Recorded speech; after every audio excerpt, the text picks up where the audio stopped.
Meow! Tommy looked up at the faint sound of a kitten purring somewhere above his head. Then he blinked in amazement. The kitten was not stuck in a tree. It appeared to be floating. Oh my goodness, a floating cat? Down through the sky, even more incredibly, other kittens were gently falling downward. It couldn't be true. Were his eyes playing tricks? He looked up again, but it was true, and there was puppies floating down too.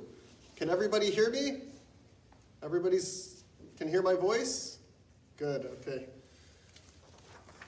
Tommy ran for cover as the sky grew darker, with the small furry shapes of thousands of kittens and puppies coming down to earth.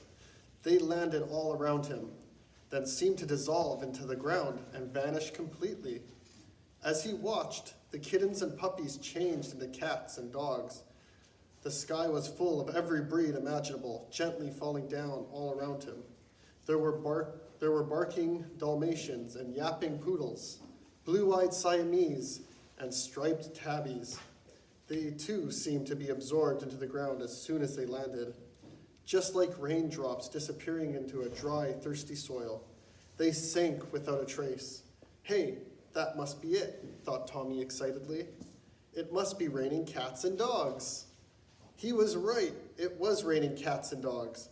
Tommy had gotten up on the wrong side of the bed that morning, and he had stepped right into an astonishing world of if were weird and wonderful things happen all the time.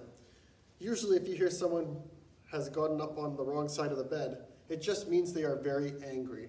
But Tommy was not angry about it at all. On the contrary, he was delighted.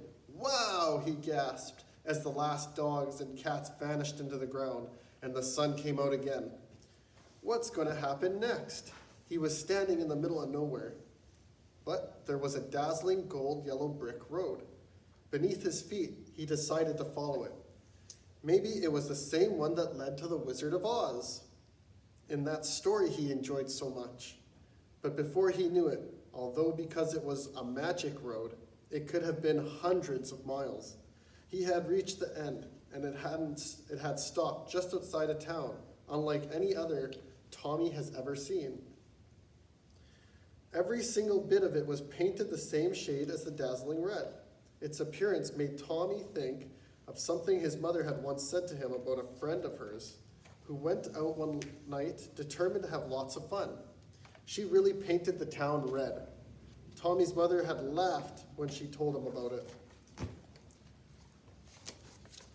So it rained cats and dogs, and now he's approached and it looks like he's painting the town red, but he's taking it to the more serious measures, or more intense thoughts. Okay. Tommy knew that meant she had really had a good time. Not that she spent the whole night with a paintbrush in her hand. That wouldn't have been much fun looking at this town. However, it looked as if someone had done precisely that. The fact that absolutely everything, even the trees and flowers, were the same shade of red was not the only weird thing about the town. It also seemed to be completely deserted. Or was it? Out of the corner of his eye, Tommy thought he saw some figures moving. It was very spooky, sorry. This looks like a ghost town. Though Tommy was right. It was full of ghosts. But these ghosts were frightened of him. You're not going to haunt us, are you? A friendly phantom plucked up the courage to ask Tommy. We've heard that humans go around wailing and clanking chains. Tommy was about to reply, no, that's what ghosts do. But he realized that everything was backwards here. So he just smiled and said that of course he wouldn't. However, Tommy was feeling a little nervous himself, and he wanted to explore a strange new world. I'm tired of seeing red, he told the phantom. It's driving me up the wall. His word came true. A moment later, Tommy found himself standing on top of a great wall that went all around the town. It's been told that walls have ears. Tommy told it jokingly. Maybe you do. You are totally unlike any wall I have ever met. You don't have to shout, the wall retorted, proving that it did have an excellent hearing. Just then, a loud and very unexpected oink sounded above Tommy's head, followed by a succession of noisy grunts. Tommy looked up and was amazed to see a herd of pigs flying towards him. They had made a V-shaped formation, like geese, but squealed rather than honked as they flew, propelled themselves along by flapping their huge pink ears. Well, if it can rain cats and dogs, there's no reason why pigs can't fly. Tommy laughed. Maybe we could even hitch a ride on the back of one. This sounds like a day in your life, Tom. Maybe Tommy is you. Come on, he shouted to a friendly ghost. They both rose to the occasion. In a wonderful world of if you really can, and floated upward to join the flying pigs. You wouldn't want to go the whole hog, do you? Squealed a large black and white sow with 10 spotted piglets fluttering along behind her. Well, jump aboard, she flew him down to the beach and then took off again. I must keep up with the others, she grunted, in order to save my bacon. Tommy and the ghosts made for an inviting blue ocean. Strangely, it seemed to be singing. As Tommy got closer, he realized it was the sound of many different sing-song voices, all talking at once, but very softly. He couldn't hear what they were saying to him, but it all sounded very flattering. I think they must be whispering sweet nothings to me. Tommy laughed. Woo-hoo! I love sweet nothings. The ghost moaned with pleasure. I'll sit here for a while and fish for compliments. He produced a fishing net out of thin air and dipped it in the ocean, but all he got for his efforts was a sack full of trouble. This is being if, however. It was not an imaginary sack full of imaginary troubles. It was the real thing. We'll just have to wing it now, Tommy said anxiously, fearing for the worst as bulging bag was lifted out, dripping with water and looking like a real load of problems. He suddenly felt himself going up into the world again. But this time, it was as if he was bouncing off an extra springy trampoline. We are winging it, Tommy called to the phantom delightedly. We are really flying. But when he finally came down to earth again with a bump, there was no sign of the friendly ghost. In fact, he was right back where he started, in bed, and Tommy did wonder if he might not have dreamed the whole thing. Just in case, he quickly looked out the window to see if it was still raining cats and dogs, but there was only a clear blue sky. And that's the end of that story, guys. Did you hear all those funny phrases in that story? Pigs can fly. Well, there's a whole bunch of them. You guys hear them all? Do you hear a bunch? Sack full of trouble. That was a funny story, cute one. Okay, so we'll move on to our next story and let you guys enjoy another one. This one is called When Dreams Come True. When Dreams Come True. So we'll have a listen to this one. Everybody's having an okay time hearing me? Can anybody not hear me? We're all good? Awesome. Okay. When Dreams Come True. There was a town called Corking, not far from here, where dreams come true every 100 years. That sounds terrific, I hear you cry, but it isn't so great, and I'll tell you why. There was a girl named Meg with feet so large that people cried. They're as big as a barge. A barge is a boat, just so you guys know. She wished for a little feet, small and round, but when she got them, she kept falling down. A man named Sam wanted a sea of beer, and that's what he got, right up to his ears. You'd think a sea of beer would satisfy him, but the trouble was he couldn't swim. There was a girl named Lucy who climbed into trees because she wanted to talk to the birds and bees. But the sparrows and starlings all wanted to chat, and Lucy just couldn't compete with all that. And there she is on the tree. I don't know if you guys can see it. Competing with all that. There was a boy named Arnie who wished he was so strong. His dream came true, but it didn't last long. Everything he touched just snapped in two, and in no time at all, he'd run out of glue. Oh no. So he snapped everything in two and ran out of glue, so he couldn't even put it back together. Dear, dear, dear. So you see what I'm getting at in this little rhyme. You can figure it out if you have some time.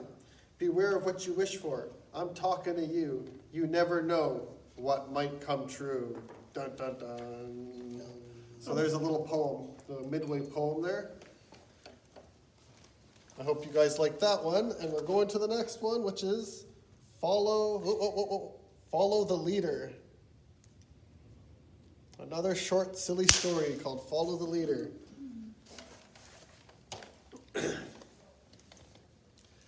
Sasha the sheep lived as most sheep do in a large field with a whole bunch of other sheep, carefully watched over by the farmer and his trusty sheepdogs. The farmer seemed to be a reasonable fellow who made sure they had everything they needed. But the sheepdogs were a surely miserable bunch, always barking out their orders and expecting to be obeyed. This suited the other sheep pretty well, because they were not good at thinking for themselves. But Sasha was different. Ever since she was a tiny lamb, her mother had known she would not grow up to be an ordinary sheep.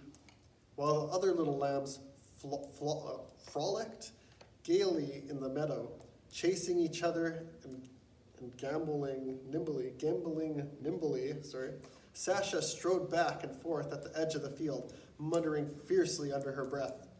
When she grew older, she would sit for hours with her head buried in a book, or scribbling furiously on little pieces of paper which she hid in the bushes.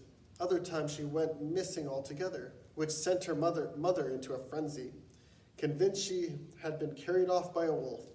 Then she would find her, propped upside down behind a tree, meditating. Sasha called it getting in touch with her inner self.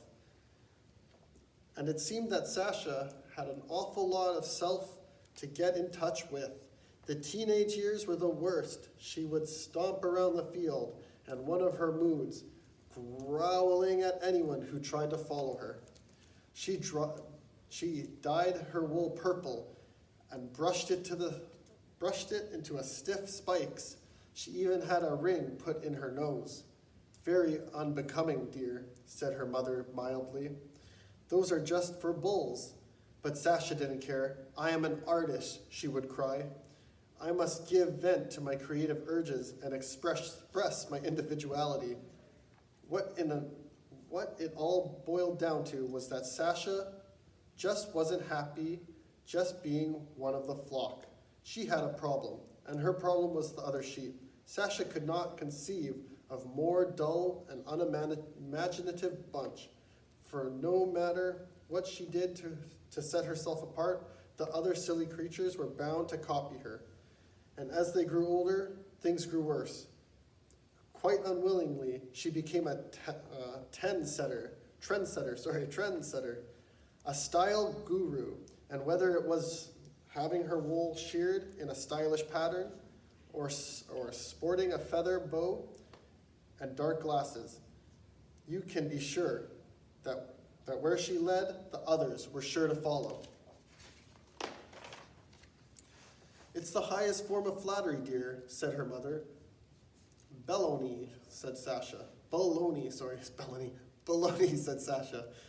And so it was one morning that Sasha woke in a particularly foul temper, having discovered all the other sheep copying her latest pirate look, eye patch and polka dot bandana, to find a handsome new sheepdog standing over her.